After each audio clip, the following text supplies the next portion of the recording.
Assalamualaikum warahmatullahi wabarakatuh. Saya Nadila Asmarita dengan NIM 21003216. Di sini saya akan mempresentasikan ujian akhir semester pengantar coding dengan nomor sesi 2021-21280511 dengan dosen yang diampu oleh Pak Zulwisli, SPD MEG, dan Pak Yuda Aditya Pendra MKOM. Baiklah, tim presentation yaitu Nadila Asmarita dengan NIM 2111. Untuk yang pertama itu di sini saya akan membahas mengenai sejarah komputer. Nah, komputer merupakan alat yang digunakan sebagai pengolah data menurut pemerintah yang telah dirumuskan. Sejarah komputer sendiri telah diawali dari 5.000 tahun yang lampau saat ditemukannya alat itu pertama. Nah, alat tersebut disebut juga sebagai abakus atau sempoa. Perkembangan komputer tersendiri memiliki 5 generasi, yaitu pada generasi pertama dimulai pada tahun 1946 sampai 1959, di mana komputer masih elektronik yang menggunakan konsep storage program yang dikeluarkan oleh von Neumann. Untuk generasi yang kedua, yaitu komputer yang sepenuhnya menggunakan transistor tahun 1959 sampai 1964. Untuk komputer generasi ketiga ditandai dengan berkembangnya teknologi pembuatan intayan terpadu yaitu IC Integrated Circuit pada tahun 1964 sampai 1970. Untuk komputer generasi keempat yaitu diawali dengan penemuan mikrosensor tahun 1964 sampai 1970. Nah, untuk yang terakhir yaitu untuk generasi kelima yaitu pada tahun 1982 sampai sekarang dan komputer masih dalam masa pengembangan. Selanjutnya saya akan membahas mengenai sistem bilangan dan bahasa pemrograman. Nah, sistem bilangan merupakan suatu bilangan dasar atau mulai yang tertentu dalam kaitannya dengan komputer. Nah, di sistem bilangan tersebut terbagi beberapa bilangan. Yang pertama ada bilangan desimal, basic 10, bilangan binar, basic 2, bilangan oktal, basic 8, dan bilangan heksadesimal, basic 16. Bahasa pemrograman yaitu kumpulan perintah-perintah yang bermakna terstruktur tertentu yang dapat dimengerti komputer yang berguna dalam menyelesaikan suatu masalah. Tokoh pertama yang dianggap memperkenalkan bahasa pemrograman ini yaitu ada Charles Babbage. Nah, generasi bahasa pemrograman dibagi menjadi 5. Yang pertama yaitu ada generasi bahasa mesin, yang kedua generasi bahasa assembly, yang ketiga generasi bahasa tingkat tinggi, yang keempat generasi lebih mudah untuk dipelajari dan dipahami untuk mengakses database, serta tersedia software paket yang dapat digunakan untuk pengembangan aplikasi yang diinginkan. Dan yang terakhir yaitu generasi kelima yang sering kita gunakan untuk akses database atau membuat sistem paket. Selanjutnya saya akan membahas mengenai sejarah C++. Bahasa C++ sendiri lahir pada tahun 1980 oleh Bjarne Stroustrup di ATI dan Table Laboratories awal tahun 1980-an berdasarkan CANSI, American National Standard Institute. Pertama, C++ muncul sebagai C yang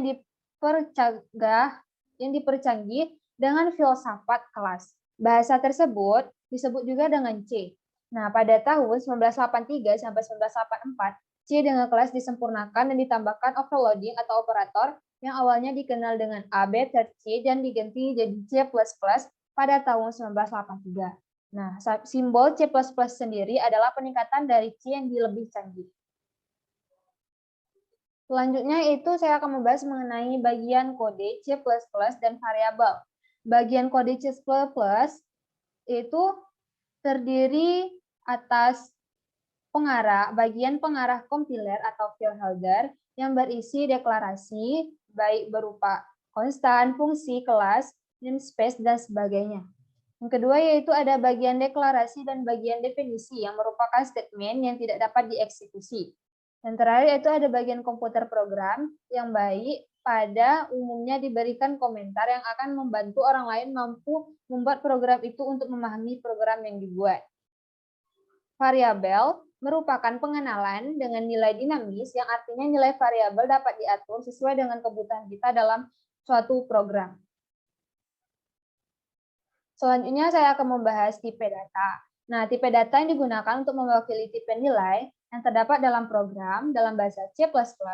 Nah, tipe data ini dibagi di antaranya. Yang pertama ada tipe dasar yang dibagi menjadi beberapa tipe. Ada tipe bilangan bulat, yaitu tipe yang mewakili data numerik yang berisi angka setelah koma. Ada tipe bilangan real yang merupakan tipe yang mempersembahkan data bilangan yang berisi angka di belakang koma. Tipe logika itu tipe yang mempersembahkan data yang memiliki arti buah nilai, yaitu nilai logika.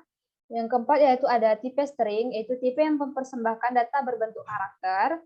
Yang kelima itu ada tipe data bentukan, di mana tipe ini dibuat sendiri sesuai kebutuhan program yang dibuat. Nah, selanjutnya yaitu ada operator, flow control, dan array. Operator komputer adalah orang yang memiliki tanggung jawab dan memiliki kewajiban untuk memantau, memeriksa, dan juga mengendalikan sistem komputer. Bahasa C++ menyediakan beberapa operator komputer untuk memanipulasi data. Yang kedua yaitu ada flow control, di mana proses pengolahan laju transmisi data antara dua kode untuk mencegah pengiriman terlalu cepat kehabisan data dan penerima lebih lambat menerima data. Flow control sendiri berfungsi sebagai pengendali aliran data ketika kemacetan benar-benar terjadi.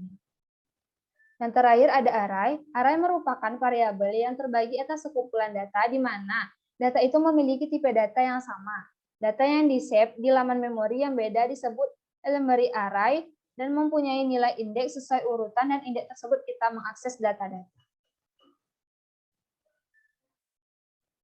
Selanjutnya yaitu ada function, struktur data, dan object oriented programming.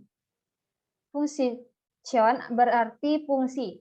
Nah, fungsi di sini sebuah struktur pengelompokan yang terdapat beberapa kelompok pernyataan yang akan dilaksanakan oleh CPU jika nama fungsi tersebut dipanggil untuk dieksekusi.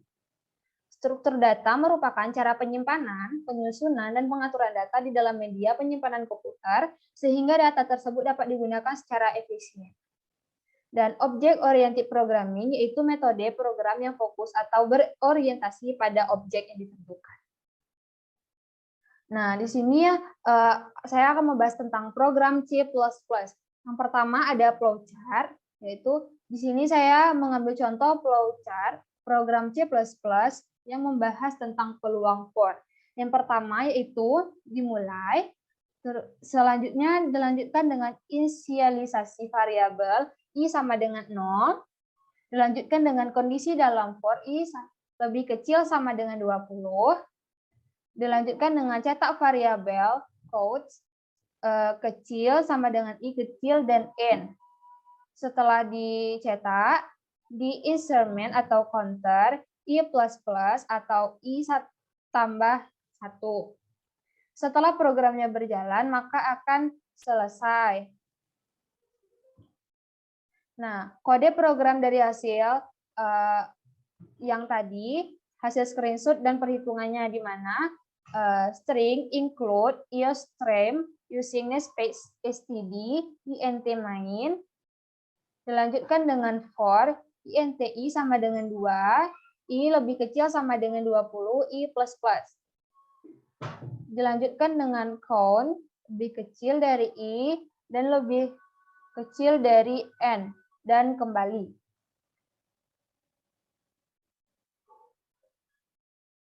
Penjelasan dari program di atas, yaitu pada program di atas, untuk proses pengulangan pada for, yaitu kita mulai program untuk in I sama dengan 0, inisialisasi variabelnya dimulai dari I dengan nilai 0 yang dijadikan sebagai nilai awal dan perulangan. Dilanjutkan dengan pengecekan keadaan terhadap I lebih kecil sama dengan 0 sesuai dengan inisialisasi variabel I sama dengan 0. Maka variabel I nilainya 20. Jika I lebih kecil dibandingkan 20, perulangannya bernilai true. Karena bernilai true, maka programnya dijalankan. Dilanjutkan dengan counter untuk I++, jika nilai I sama dengan 0, jadi I. Lalu eksekusi semua kode dalam blok-blok yang telah ada dalam lingkup for, count lebih kecil sama dengan I lebih kecil N. Hingga selesai eksekusi program. Dan proses ini diawali lagi atau kembali ke atas lagi untuk melakukan perulangan kembali dengan mengeksekusi kondisi I lebih kecil sama dengan 20, yang dimana dari hasil di atas I ditambah lagi 1 dan menghasilkan angka 1 dan hasilnya terus sehingga program akan berjalan kembali lagi. Baiklah, saya rasa sekian presentasi saya mengenai program dan komputer serta program C++. Untuk menyelesaikan tugas UAS pengantar coding. Sekian, terima kasih. Wassalamualaikum warahmatullahi wabarakatuh.